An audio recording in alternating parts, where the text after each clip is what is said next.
네, 이틀 동안 고생 많으셨습니다. 고생 많으십니다. 우리 후보자님께서는 굉장히 훌륭한 법관이시기는 하나 굉장히 좀 보수주의자로 정평이 나 있는 것 같습니다. 그래서 보수적인 판단을 굉장히 많이 하신다라고 이야기를 많이 들었는데요. 사실 보수정부에서 추천을 해서 대법관이 되시기도 하셨고 뭐 그러다 보니 그런 논란은 따라오는 것 같습니다만 그런 판단에 대해서는 어떻게 생각하십니까?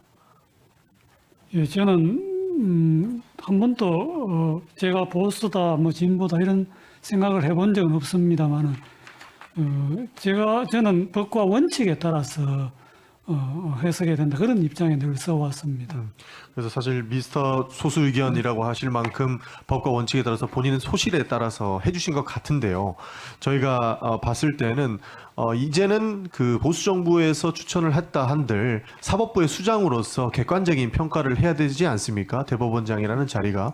그래서 여쭤보지 않을 수가 없는데 제가 감히 생각하기로는 굉장히 그 보수 정부에서 좋아할 만한 판결들 그런 소수 의견들을 좀 많이 단 것 같습니다. 예를 몇 가지만 들어드릴게요. 그 박근혜 대통령의 뇌물수수 사건 때 소수 의견을 다셨는데 그때도 뇌물수수가 결국에는 처분권의 획득을 의미하고 있다라는 말씀을 해주시면서 어차피 다 아시니까 넘어갈게요.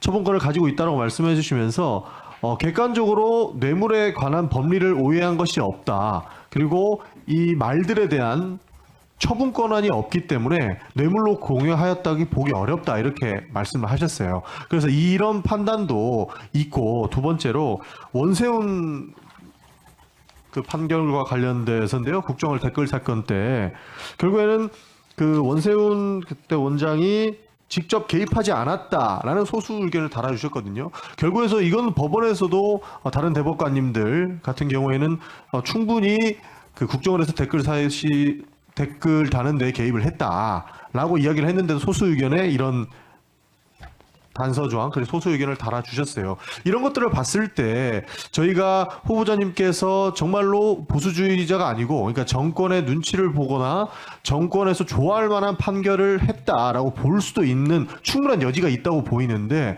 이에 대한 입장은 어떠십니까? 예, 제가 차근히 설명드리겠습니다. 네. 이 판결들이 전부 소위 말하면 권력을 잃은 말하자면 그 사회적 약자 이런 입장에 서 있는 판결입니다. 우선 이제 뇌물수수 제사 어제도 말씀드렸습니다만은 뇌물수수가 안 된다는 게 아닙니다. 우리 법은 다른 나라와 달리 본인이 직접 받으면 뇌물수수, 자기가 아닌 제3자가 받으면 그걸 제3자 뇌물수수라 해서 별도의 규정이 있습니다.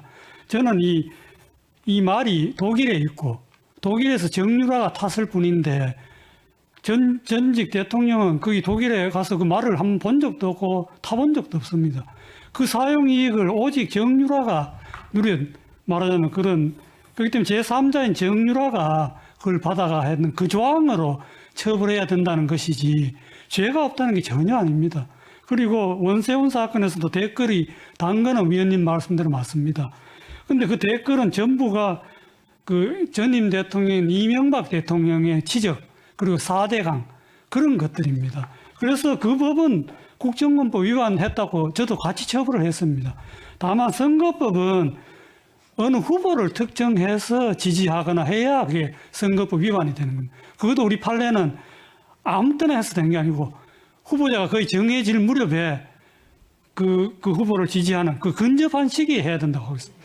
그런데 이 사건에서는 그런 2012년 그 대선이 시작되는 1월부터는 오히려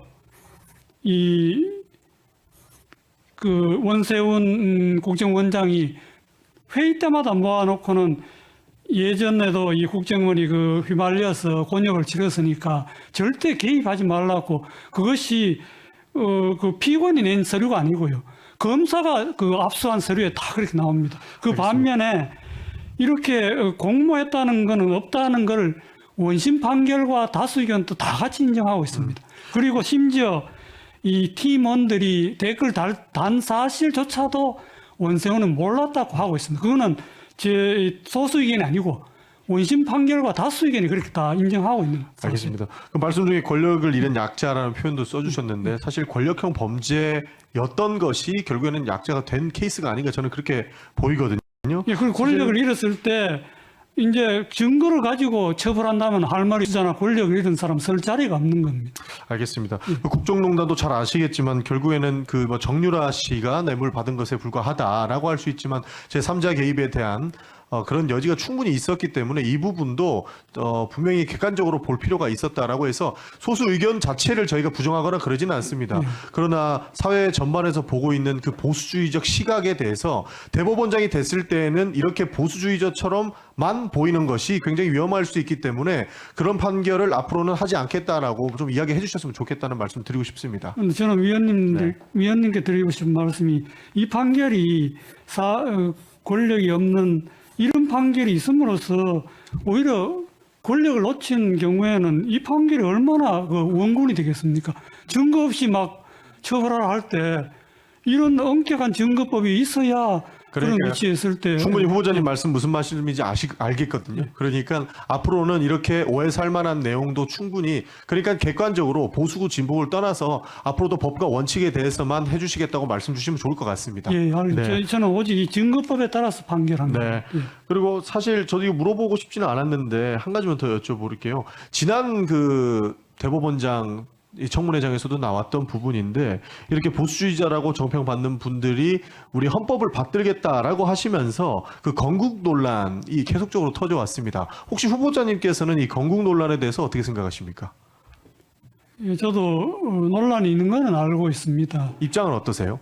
예, 입장은 저는 뭐 어떤 특정 입장이라기보다는 너무 그런 근데 저희가 이제 학교 다닐 때 교과서에서는 그냥 뭐 48년 8월 15일이라고도 하고 또 이제 거슬러 올라가서 1919년이라고도 하고 그런 뭐 여러 가지 논란이 있는 건 알고 있습니다. 근데 이런데 면밀하기보다는 양쪽을 다 조화롭게 해서 서로 하는 게 좋지 않나 저는 그런 생각을 가지고 있습니다. 이런 논쟁에 들어가자고 하는 것이 아니고요. 사실 이 논란이 저는 왜 나온지 도대체 이해를 못하겠습니다. 그래서 과거에 있던 1차 헌법부터 다 봤는데 이승만 대통령이 있을 때 1차 헌법에도 우리는 임시정부를 개설한다고 돼 있거든요.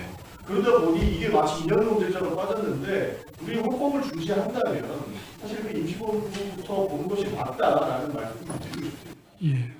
예, 저도 뭐 정부 수립일과 건국일을 자꾸 어느 고집을 자꾸 할 필요가 없고 폭넓게 우리가 사고를 가지는 게 좋겠다 그런 생각을 가지고 있습니다. 뭐 입장, 뭐 생각 이런 건 없으신 거죠? 예, 그렇습니다. 특별히 뭐 어느 입장이 옳다 그런 생각을 가지고 있지는 않습니다. 네, 전영기 의원님 수고하셨습니다.